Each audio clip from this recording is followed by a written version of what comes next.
Today I'm going to answer 5 questions about bartending in Iowa. A couple of months ago, I made a video about how much I make bartending in 2020 living in Iowa. And there was several questions that were asked in the comments. And today I'm going to answer some of those questions. So let's get started. Number 1 question was asked by Edwin. What about healthcare costs? So Riley has this covered under her health insurance policy. She gets paid every 2 weeks. So this is what gets taken out of her check every 2 weeks.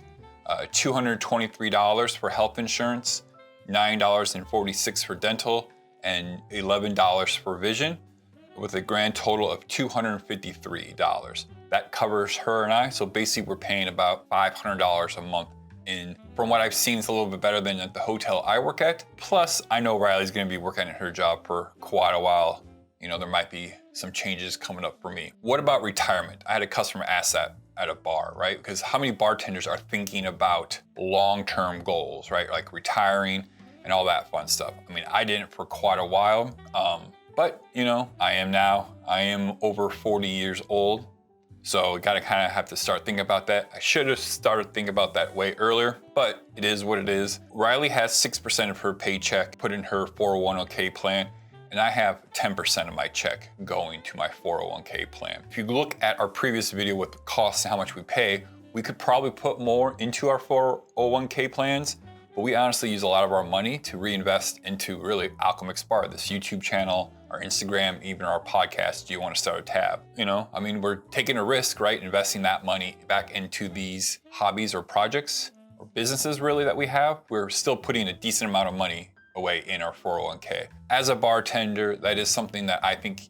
everyone should look into, even if it's not offered by the company that you work for. Independently, I know you can go to like SoFi and many other, you know, financial apps and banks and stuff and start a 401k. Definitely look into it and at least put something away, because those years just click by really quick. This question was asked by Stefan. What is required for the next level and how can that be a goal? So I'm interpreting this question by, I think he's wanting me to ask the hotel, like what's the next level for me maybe at the hotel I work at, and ask my boss, how can we set that for a goal? I'm gonna be honest with you, I don't wanna work in any other department or any other manager degree at the hotel, because in all honesty, it's a pay decrease. You know, the person above me is our bev manager. I'm going to assume she doesn't make as much as I do, and it's not even close. And plus, I just like bartending. It's just what I like to do, especially there at the hotel, you know, interacting with so many different guests and stuff like that. You know, being 42, I don't need to have a manager on my resume or general manager or anything like that. I just don't care. You know, at the end of the day, I really love my job there, and it's what I want to do while I'm working at the Hotel Julian for how much ever longer that is. That is a great question for maybe other bartenders or other people in the hospitality industry, right? Like barbacks, servers, bussers. You need to have those questions with your bosses and let them know what your goals are, and you can ask them, how do I get to those steps? Because at the end of the day, there's so much turnover in the hospitality industry that they want to know who might be willing next to be, you know, assistant manager, bar manager, you know, director of liquor, you know. So there's so many jobs out there that if you show interest, then they will help you, guide you into getting into that department where you want to grow at. So don't be afraid to ask, always talk to your higher management, and they'll be more than happy to help you. The next 2 questions are asked by Trent, AKA my dad. You know, hey, he asked them and they're actually pretty good questions. So tips are a large percentage of the total pay. How do you maximize that income? Best hours to work, how to interact with customers, upselling, etc. So yeah, obviously tips, I think if I did the math correctly, are 66% of my total income of last year. And that's usually how it is always going to be in the hospitality industry. How to maximize that income? I think the best answer to that is providing the best customer experience possible. Don't stop learning about your craft. Even if it is serving or bartending or, you know, whatever it is that you do just in life in general, right? If you're an engineer or if you're, you know, a YouTube creator, right? Like keep learning and pushing yourself with the knowledge, because everything's always changing all the time and we have the capability of learning anything right now. The customer experience part, if you can build up a great customer experience, they're gonna tell their friends about that great cocktail that they had at the bar. They're gonna tell their friends and family, let's go here for drinks, you know, let's stop in for 1 or 2. then they might stop and then they might stay there for more. That's the best way I know how to maximize your income, just on a strictly week-to-week basis. Best days of work are going to be different for any bar that you work at, right? Like your speed bars, your sports bars, obviously the weekends are going to be like the big ones, right? That's when everyone wants to go out, have a great time. The hotel I work at, Tuesdays are actually one of my busiest nights. A lot of traveling people traveling for business is coming in, checking in the hotel. They just, they spent all day airports driving. They want to relax, have cocktail or three.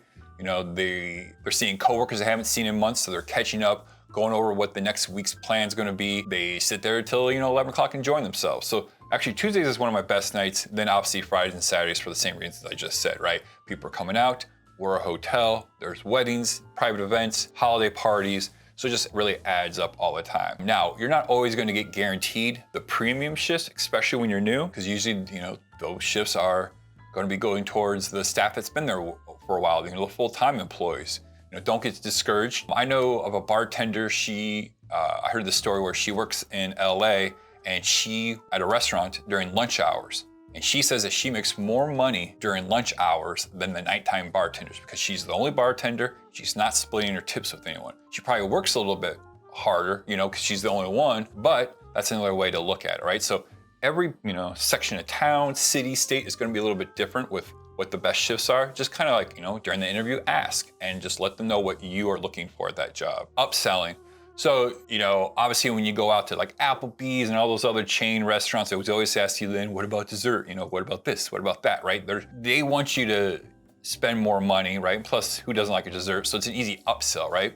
So in the cocktail world, my biggest thing is I'm not always looking to sell people the most expensive thing, right? Because I don't care, or I want the customer to have the best drink for them at that moment. If it's a $9 drink, or it's a $13 drink, whatever it is in between, What I believe upselling is again, providing that best customer experience, but also providing them a great cocktail where maybe they are only going to stay for one or two, but they come back to have a third or fourth. Another way to upsell is sometimes you can tell people are hesitant about ordering, I guess, can I just get a gin and tonic? You can tell they're not sure what they want because maybe the menu is a little too much for them, or they just don't, got those days where you just don't know how to make a decision. So I ask them, okay, so you like this? You like this? What about a gimlet, right?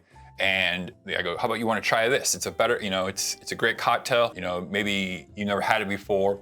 And usually that works, right? You kind of try to get them into something maybe that they might enjoy a lot more than just their standard Blue Moon, gin and tonic and stuff like that. Doesn't always work. And my goal for that isn't to increase their sales so I get a bigger tip. My goal is, again, to provide them with a great customer experience where they're having a better cocktail that they're going to enjoy more.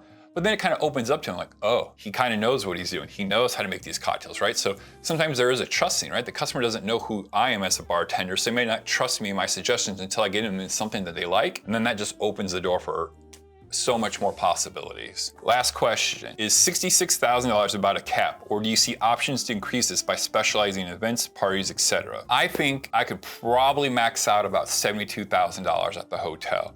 That's just with increasing the volume of customers that we have coming in. But when we have increased customers, that means I need another bartender, and then we're splitting tips, which is fine, because again, I just want the more volume coming in at the hotel. But there's still, I can only work so many hours in the week, right? They don't want me working over 40 plus hours because of overtime. There's still just that much possibility. I think realistically for me to make more than that, I'm gonna have to open my own bar, which is hopefully gonna happen.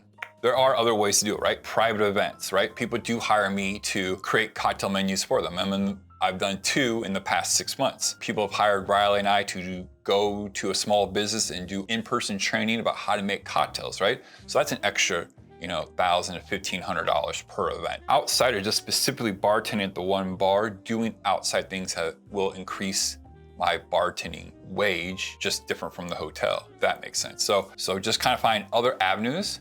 But then, maybe some people want to bartend at 2 different bars, which is perfectly fine. If you're younger, you're 25 years old, which if I could bartend when I was 25, I'd work 6-7 days a week and just crush it. But 42, ugh. Getting old. I appreciate everyone for the questions. Hopefully that answers anything. If you have any more questions, just leave a comment below. The reason why I'm doing this video today, Riley's in Arizona. So yeah, we didn't make a normal video. So I decided to sit here and talk to you guys. So hit the subscribe button if you guys want more videos about bartending in Iowa and just learn and have fun with cocktails. See you guys later.